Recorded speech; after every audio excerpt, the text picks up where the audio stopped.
Welcome back to my YouTube channel. This is bundt cake number 2 of my bundt cake challenge series that I'm going to bake every bundt cake in the bundt cake collection from Bake From Scratch. And this week I am doing the Cherry Jubilee Bundt Cake. Look how gorgeous that looks, because when I went to my farmer's market, they had the most beautiful cherries for sale, fresh picked cherries. So I had to get them, and just look how gorgeous they look. And so I pitted half of them, or about 2 cups according to the recipe, pitted them and split them in half. So I decided, you know what, I'm gonna make this Cherry Jubilee cake because I love cherries, and who doesn't love it in a bundt cake? So that's bundt cake number 2. So the recipe is very straightforward. It has a nice sugar syrup that you make, pour onto it after it's all done baking to keep it nice and moist, and it's got brandy in it. I don't have brandy, so I'm using a little bit of rum extract in place of it. And you're going to need a 10-cup bundt pan. So I'm going to be using the traditional bundt pan that I got. I'm obviously going to need to be buying some more bundt pans if I'm doing this challenge, so I can get some more. And that's about it. So let's get started. So the first thing you're going to do is preheat your oven to 325 degrees. And then you're going to get your bundt pan sprayed with your Baker's Joy spray. And this is the spray with flour in it. You can also spray it and put flour in it, whatever you want to do. So you're just going to spray it all around, making sure that it gets into all the nooks and crannies of the bundt pan.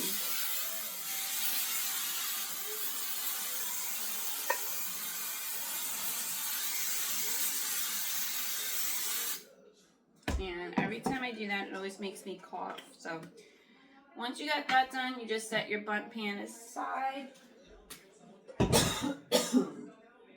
always makes me cough. So the next thing we're going to do is the wet ingredients. The wet ingredients, normally, and it's easier if you have everything all measured out, and so you just dump it into your mixer. That's great. I'm one of those people where I just measure it right into my mixing bowl, so I save on dishes, so I don't have like a million different bowls and dishes full of everything. So I'm going to set my cherries aside. The ones that are stemmed are for the top decoration, and then you're going to need halved pitted cherries. You can either use fresh or frozen. If you use the frozen, you want to let them drain and thaw. So I'm just going to set these off to the side, and I'm going to get my mixer ready. You do need some eggs and some buttermilk, sugar, brown sugar, and some butter. So let's get started. And I always like to use my kitchen scale, my handy pink kitchen scale, to do my recipe. So let's get started. So in the bowl of your stand mixer, you're going to beat your butter, and this is 3/4 of a cup of softened unsalted butter that you're gonna add right into your mixing bowl. And then to that, you're gonna add in 250 grams of granulated sugar. And like I said, you can have everything already pre-measured, but I like to save on dishes because I have 4 kids, and I always have dishes in my sink and my dishwasher. So when I can save a couple dishes, I will save a couple dishes. Keep your granulated sugar close by because you are going to need it again to make the simple syrup that you're going to pour on top.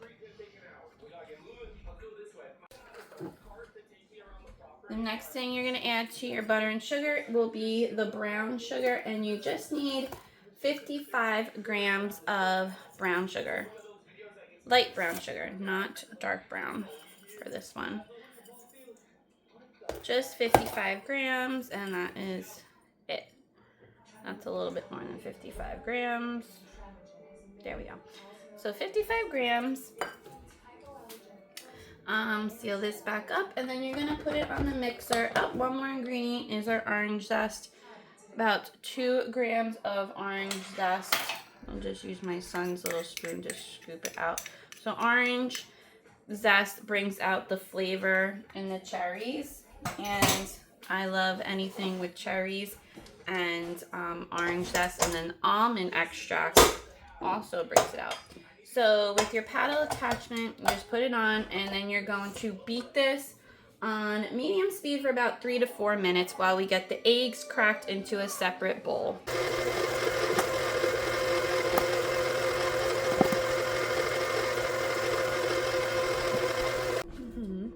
Alright, so once your butter and sugar get nice and fluffy like this, you're going to add your eggs in one at a time on low speed. Make sure you're beating well after each one. So add one, let it mix for about a minute, add another one, and let it mix for a minute.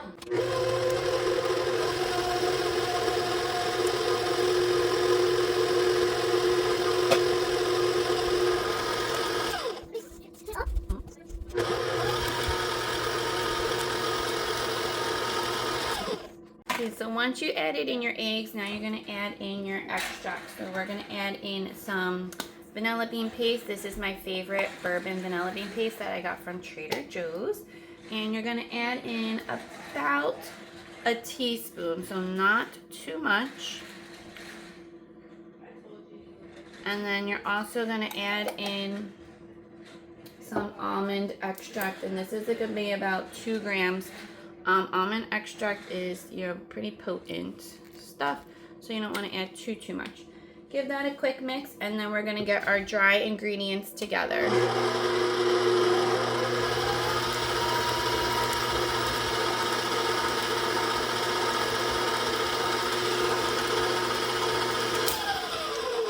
Okay, so once that's mixed up, we're just going to push that off to the side, and we're going to get our dry ingredients mixed up. Okay, so in a small bowl, we're going to add in our dry ingredients. So all you're going to need is just a couple dry ingredients. Some flour. You're going to need about 313 grams of just straight all-purpose flour. So measuring that into the bowl. I do like to measure this into a separate bowl because this way if you make a mistake, just easier to take it out in here if you need to. And then you just need some baking powder. Quite a bit of baking powder. About 12 grams of baking powder. Sometimes you gotta double check that amount because that seems like a lot.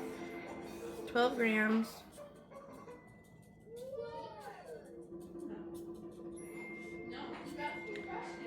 There you go, 12 grams, and then you're just gonna need about 3 grams of salt. I never used to add salt to my bacon, but it does make a difference. It's one of those things where you taste it and you're like, oh, I think they forgot to add salt. So that's all you're gonna need, and then with your mixer on low speed, you're going to add in your baking powder, your dry ingredients, but first you're going to need to get your milk. So this is buttermilk, and then you're going to add in your brandy, or in my case rum extract. So it calls for 13 grams of brandy, but since I'm using rum extract, I'm not going to use that much, because I don't think my kids would like the taste of that too much.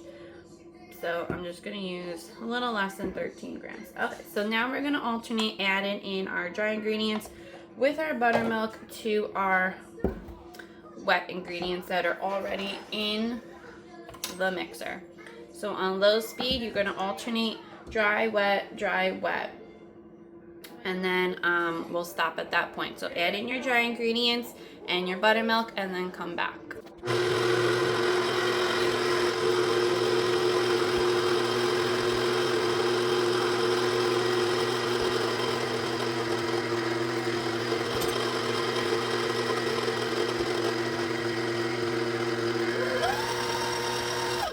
Batter's all mixed up. You're just gonna take it off of your mixer, clean off your paddle, and then the best part, in my opinion, is always add it in like the specialty ingredients. So in this case, it is the cherries. And like I said, I got the most beautiful and delicious cherries at my farmer's market. And I just knew that I wanted to make a bundt cake with cherries. And I didn't even know that the cookbook had a cherry bundt cake in it. I just kind of knew that I wanted to do something with cherries. So I was so happy that they had this one in there because it called for quite a bit of cherries. So the recipe calls for 2 cups of fresh or frozen half cherries that are pitted. So you can use, if you're using them frozen, you just want to let them thaw and then drain out the juice of the cherries. So to my mixing bowl, I'm just going to add in the cherries. So look how gorgeous they look. I pitted them last night and kept them in the refrigerator. So hopefully there's enough in here. There should be enough. And then there's always a couple extra. Yay, so I get to have a little snack in a little bit. So now you're going to fold in the cherries. And it says that it might tint the batter, but that's okay, which I don't mind. So you want to fold them in, and I suppose you could chop them up a little smaller if you wanted smaller pieces of cherries, but I love large pieces of cherries and large pieces of fruit in my cakes, so this is perfect for me. So once you got it all folded up, and then you're going to grab your bundt pan and we're going to add it in. So grab your bundt pan. If you feel like you need to spray it a little bit more, you go right ahead. And then you're going to just pour your batter right into your bundt pan. And get it all nice and smoothed out.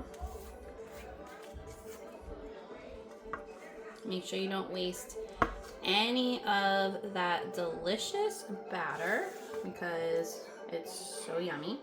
You can smell the vanilla extract, the almond extract, the brandy or rum in my case. It smells so good, and I know it's gonna bake up super delicious. And then there's a simple syrup that you put on top of it as they come when it comes out of the oven. You pour it on top or drizzle on top, and then there is a nice vanilla bean glaze that also goes on it, and then all the cherries on top. So it's going to be delicious. So once you get it in there, smooth it out as best you can and clean off your spatula. And don't worry, this is just for me and my kids and my family, so you don't have to worry about that.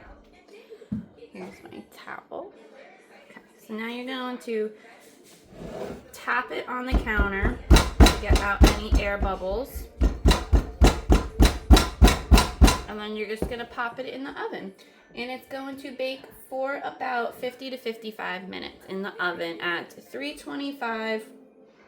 And come back to see it done. Just took my bundt cake out of the oven. Now I'm going to use my bundt cake thermometer to stick in there to see if it's done. So you just stick it in there, leave it in for a couple of seconds, and then when you pull it out, if the tip is red, if it matches, then it's done. If it's still black or dark, then it needs a couple minutes. So this one matches. You can see it matches, and that means it's done.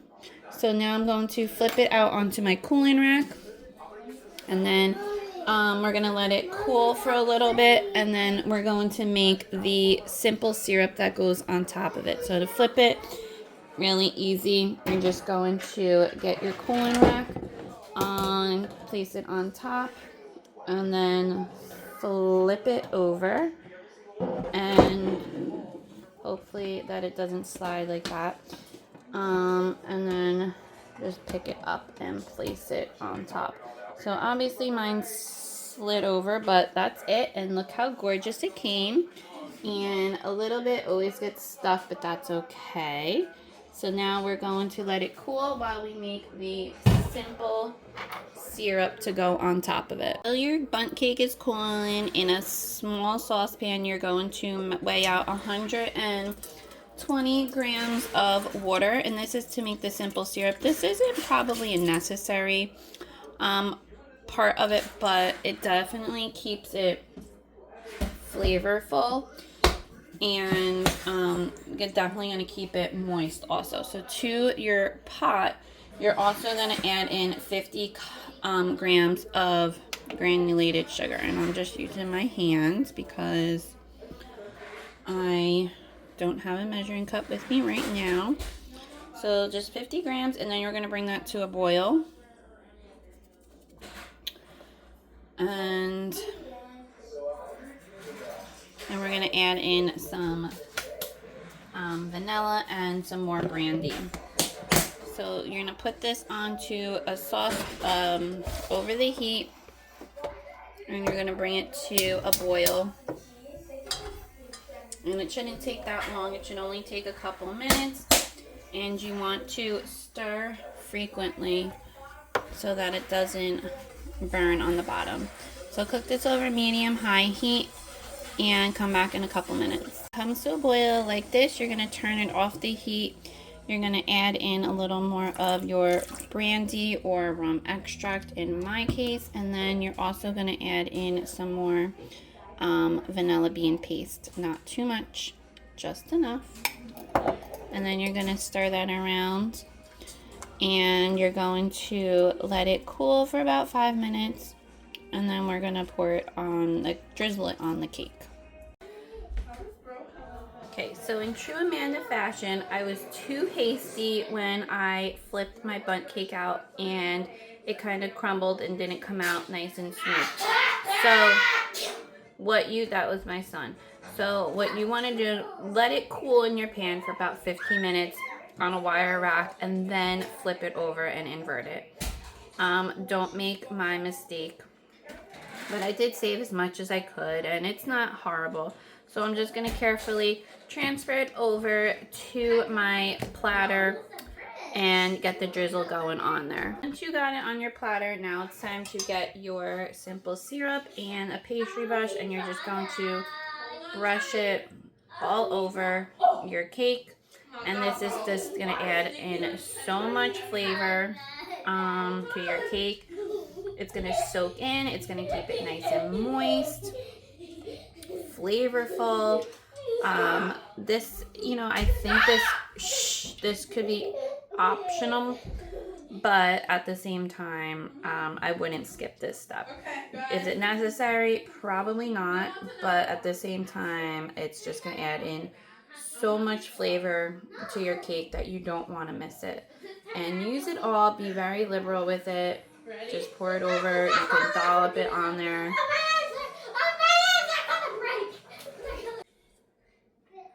So continue pouring on your simple syrup. Make sure you use it all.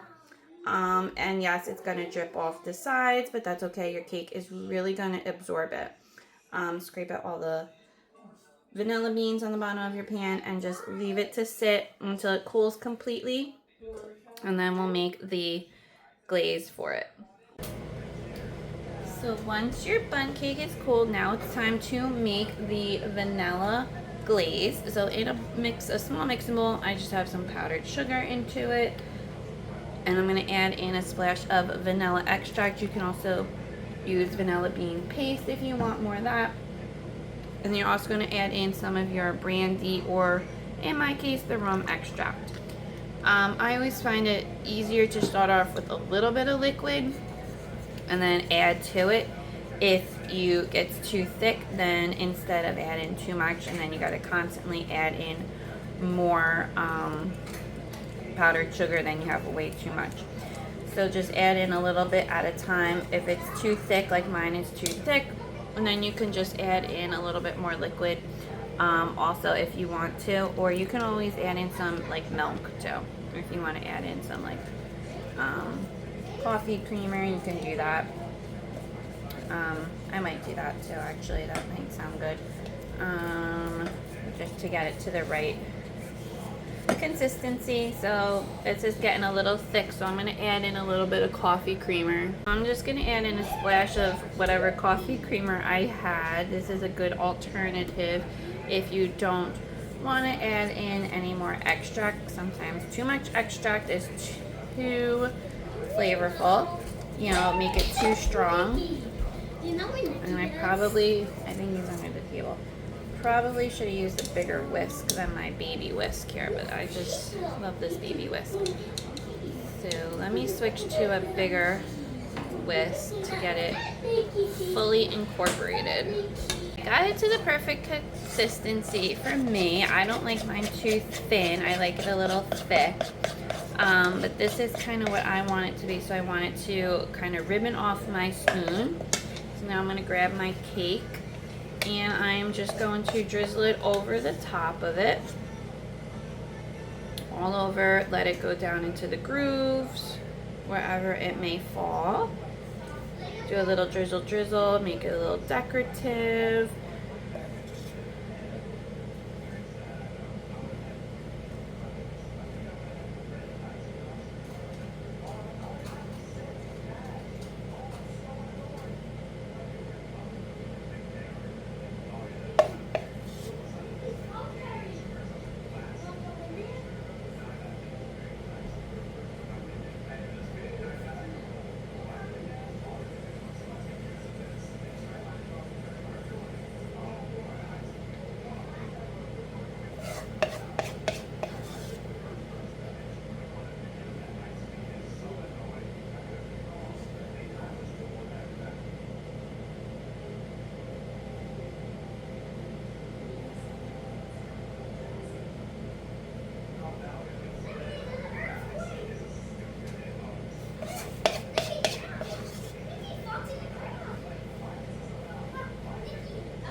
Okay, once you got your drizzle all on there, now it comes time to decorate it with your cherries. Obviously, this is completely optional, but the cherries are so beautiful that I just can't resist topping them on there.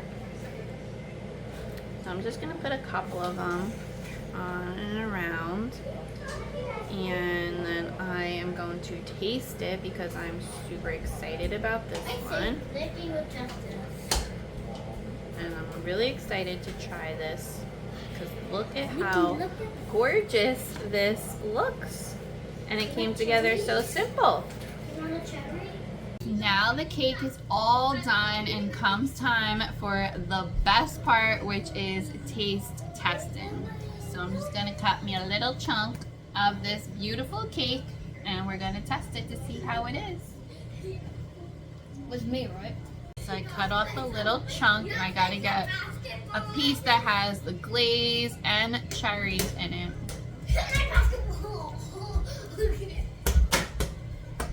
Mmm. This is so good. Mmm. Mmm. The cherries in it are so delicious. The flavors, the almond extract, the rum extract, the brandy, whatever you put in it, it's so good. Mm. And that simple syrup, really takes it next level. So if you want a spectacular bundt cake to put on your dessert table for the summer, make sure you make this Cherry Jubilee one from Baked from Scratch. You will not be sorry. It is so phenomenally delicious. Make sure you subscribe, like this, comment on it, do all the things to see more baking videos.